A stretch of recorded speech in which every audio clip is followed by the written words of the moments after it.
Hello, this is Dr. Garrett Castleberry, Program Director for Communication, Media, and Ethics here at Mid-America Christian University.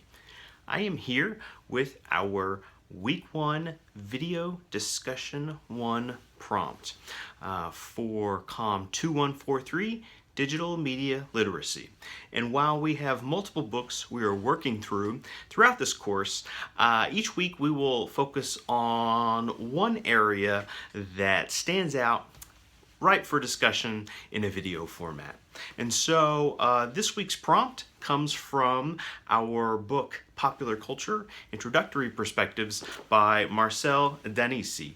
And so one thing we want to say about this text is while our focus is understanding digital media literacy through concepts like not only media literacy but information literacy, ethics literacy, visual literacy, and so on, one of the ways in which we can understand how our culture functions and how our society responds to it is through the lens of popular culture. And so that's why this book becomes a relevant artifact for us to consider.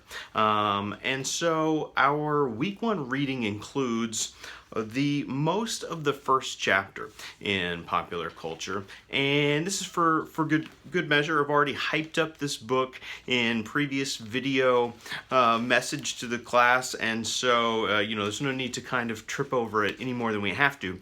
But one of the things I like about what Danesi is doing here is he unpacks not only a sort of chronological history, but it's also a cultural history.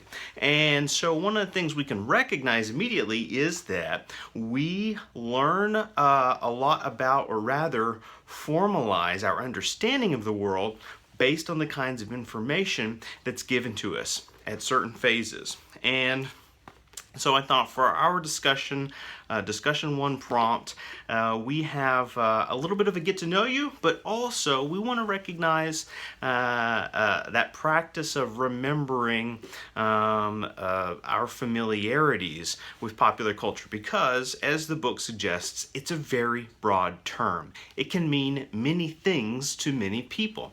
And so we want to get into that a little bit and celebrate some of our shared and diverse experiences with popular culture. So first, I'm going to run through the list of questions or prompts you want to reply with this week in week 1, and then I will offer a little bit of information to just set a bar for us, right, and provide my own response to get the ball rolling here.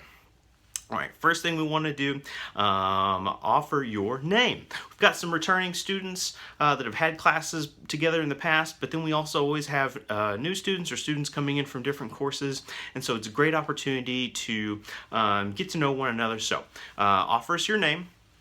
Where are you from?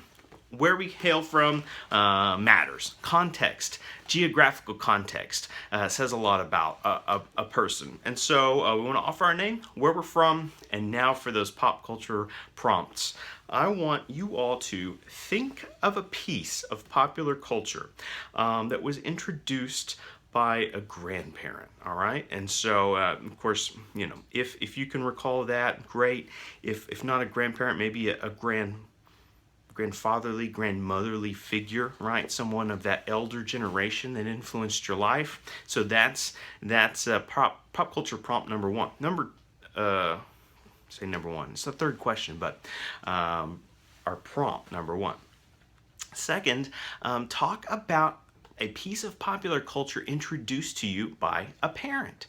And again, this parent is an open term. You can think of it as a sort of genealogical parent, but it could also be any type of primary guardian in your life, right? And so let's start further back with something like a grandfatherly, grandmotherly figure, and then a piece of popular culture introduced by a parent, and followed by our next prompt was a piece of popular culture introduced by a friend.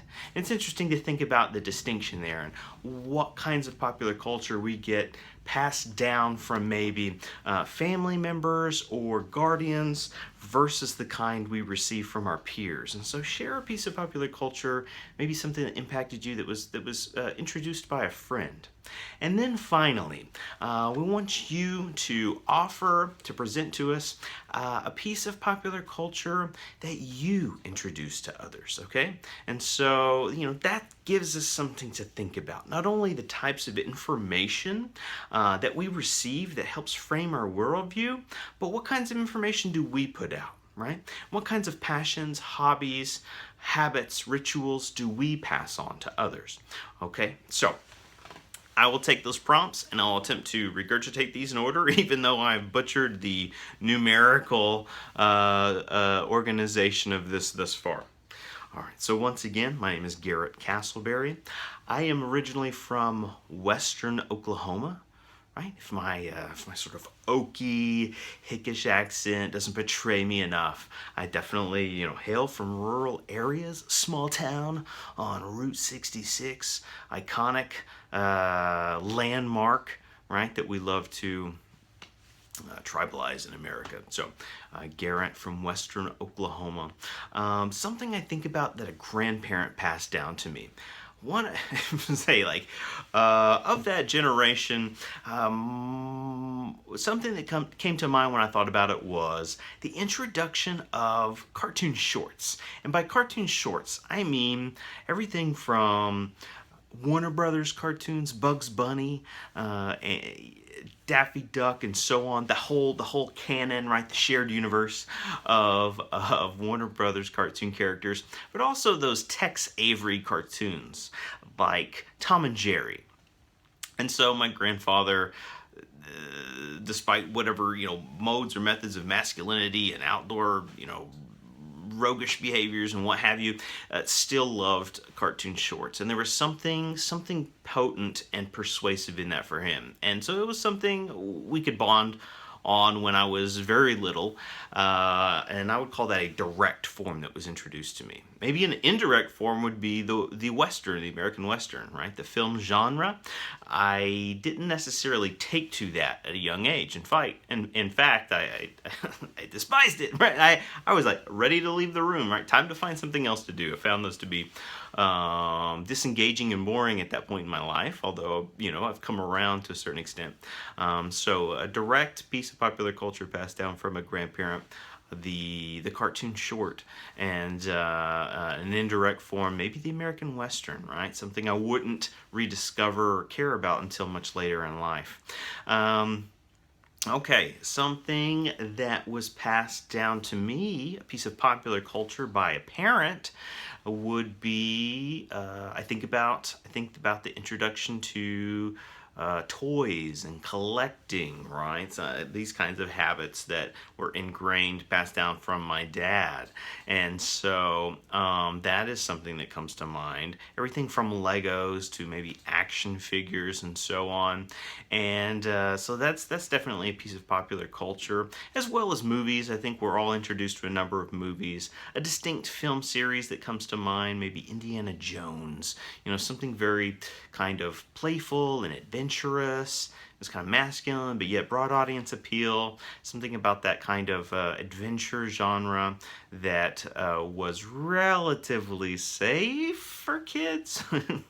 I say that with a chuckle because if we remember our pop culture history, right, it was films like Indiana Jones and the Temple of Doom that brought about the advent of the PG-13 rating. So technically there's some films prior to the mid-80s that got a G or PG rating, and when you go back and watch them now, they represent what we call things that make you go,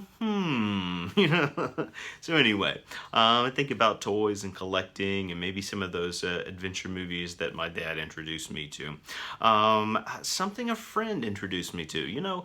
Despite the various forms of popular culture I did have exposure to, I would say my parents worked to shelter certain aspects. There was a morality, there was an ethics to a protectiveness of what they did and didn't want me exposed to at too young of an age. And so it wasn't until, late grade school, junior high, high school, when I would leave and maybe go stay the night or just hang out at other friends' houses that I had a broader introduction to not only other types of films, but I think about mainstream music.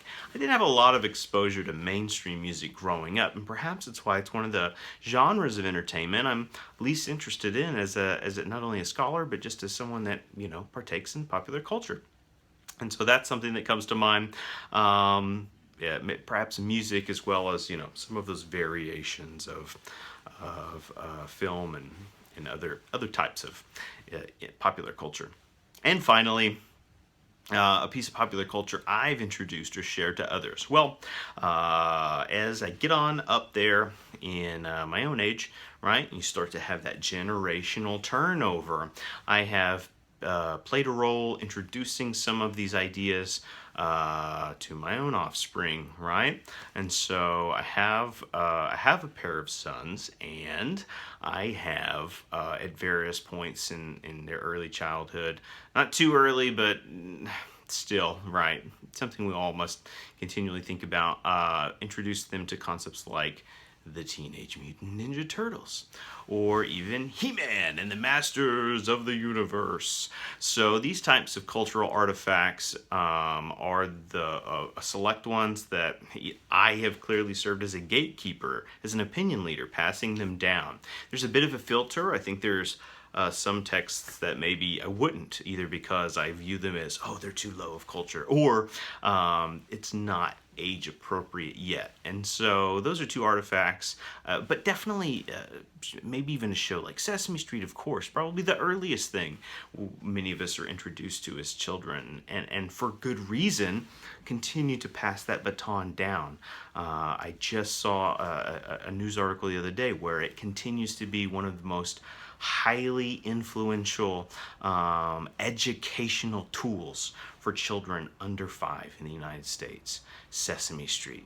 All right, so think about that. Think about how a show like that blends popular culture in a way that also educates. And so we have similar purposes here, not only in this course, but in our communication, media, and ethics major. We are looking to blend popular culture in ways that heighten the study of communication, the study of social media, media studies in general, and so many more fields of inquiry. All right, so that was a much longer than either of us anticipated, but that's okay. Look forward to your responses as you offer us your name, where you're from, piece of popular culture introduced by a grandparent, pop culture artifact or aspect introduced by a parent, popular culture introduced by a friend, and then ultimately something, some area of interest or personal passion that you share with others. Again, look forward to reading and watching your responses.